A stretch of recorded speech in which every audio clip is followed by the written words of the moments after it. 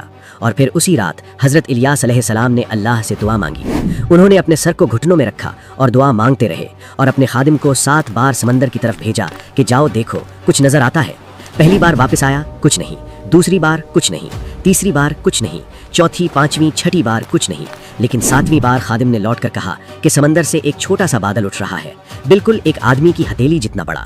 اور حضرت الیاس علیہ السلام نے کہا کافی ہے، اللہ نے قبول کر لیا۔ اور وہ چھوٹا سا بادل بڑھا، پھیلا اور دیکھتے ہی دیکھتے پورا آسمان سیاہ بادلوں سے ڈھک گیا۔ اور پھر 3 سال بعد پہلی بارش شروع ہوئی، وہ بارش جو 450 پجاری 3 سال تک اپنے بال سے مانگتے رہے اور ایک قطرہ نہ ملا۔ وہ بارش اللہ کے ایک نبی کی ایک دعا پر چند منٹوں میں آ گئی۔ لیکن بٹ یہاں کہانی ختم نہیں ہوئی، کیونکہ ایزابل ابھی زندہ تھی۔ جب اسے پتا چلا کہ بال کے سارے پجاری مارے گئے تو اس نے فوری پیغام بھیجا کہ کل اس وقت تک حضرت الیاس علیہ السلام کو بھی ختم کر دوں گی۔ اور حضرت الیاس علیہ السلام جو ابھی 450 پجاریوں کو شکست دے کر آئے تھے، آسمانی آگ کے گواہ بنے تھے، وہ اس دھمکی کو سن کر وہاں سے نکل گئے۔ یہ انسانی فطرت ہے کہ بڑی سے بڑی جیت کے بعد بھی ایک اکیلی دھمکی ڈرا سکتی ہے۔ وہ صحرا میں چلتے چلے گئے، تھک گئے، ایک درخت کے نیچے بیٹھ گئے اور اللہ سے مانگا کہ اے اللہ، بس کافی ہو چکا، اب مجھے اٹھا لے۔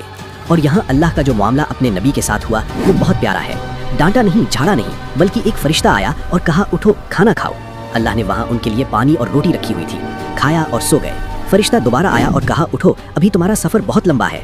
اللہ نے اپنے نبی کو نہیں چھوڑا اور پھر کچھ عرصے بعد حضرت الیاس علیہ السلام نے واپس آ کر تبلیغ جاری رکھی۔ اللہ نے انہیں بتایا کہ ابھی بھی اسرائیل میں 7000 لوگ ایسے ہیں جنہوں نے بال کے سامنے گھٹنے نہیں ٹیکے۔ اور حضرت الیاس علیہ السلام نے اپنے جانشین حضرت یلسا علیہ السلام کو اپنی چادر اڑا کر انہیں اپنا جانشین مقرر کیا۔ اور اخیاب کا انجام کیا ہوا؟ وہ ایک جنگ میں مارا گیا اور اس کا خون اسی جگہ کتوں نے چاٹا جو حضرت الیاس علیہ السلام نے پیشین گوئی کی تھی۔ اور ایزابل کا کیا ہوا؟ وہ اپنی کھڑکی سے نیچے پھینکی گئی اور کتوں نے اسے کھا لیا، بالکل ویسے جیسے حضرت الیاس علیہ السلام نے کہا تھا۔ اور بال کا وہ شاندار مندر جو سامریا کے وسط میں کھڑا تھا، وہ بھی آخر ایک دن ڈھا دیا گیا اور اس کی جگہ گندگی پھینکنے کی جگہ بنا دی گئی۔ اور پھر اللہ نے قرآن مجید میں قیامت تک کے لیے یہ بات محفوظ کر دی۔ سورۃ الصافات میں فرمایا سلام علی الیاسین، یعنی الیاس پر سلامتی ہو۔ اللہ نے خود اپنے نبی کو سلام کہا اور فرمایا انہ من عبادنا المؤمنین، یعنی بے شک وہ ہمارے مومن بندوں میں سے تھے۔ اب اس پوری کہانی کا سبق یہ نہیں ہے کہ کوئی قدیم قوم کسی قدیم بت کو پوچھتی تھی۔ اصل سبق یہ ہے کہ بال کا بنیادی جھوٹ یہ تھا کہ وہ ڈر پیدا کرتا تھا کہ مجھے خوش نہیں کیا تو بارش نہیں ہوگی، فصل نہیں اگے گی، اور اس ڈر نے لوگوں کو غلام بنا دیا تھا۔ اور آج بھی یہی ہوتا ہے، آج بھی لوگ پیسے کے ڈر سے پیسے کے غلام ہیں، طاقت کے ڈر سے ظلم کے سامنے جھک جاتے ہیں، اور وہ ہر چیز جو اللہ کی جگہ لے لے وہ آج کا بال ہے، بس شکل بدل گئی ہے۔ لیکن حضرت الیاس علیہ السلام نے ہمیں بتایا کہ ان سب ڈروں سے نکلنے کا ایک ہی راستہ ہے، اور وہ ہے اللہ پر یقین۔ چاہے 450 لوگ تمہارے خلاف ہوں، چاہے بادشاہ تمہارا دشمن ہو، چاہے ملکہ تمہاری جان کی دشمن ہو، اور چاہے تم اکیلے کھڑے ہو، جب اللہ تمہارے ساتھ ہے تو کوہ کرمل پر بھی آسمان سے آگ آتی ہے، اور 3 سال کے قحط کے بعد بھی ایک رات میں بارش آ جاتی ہے۔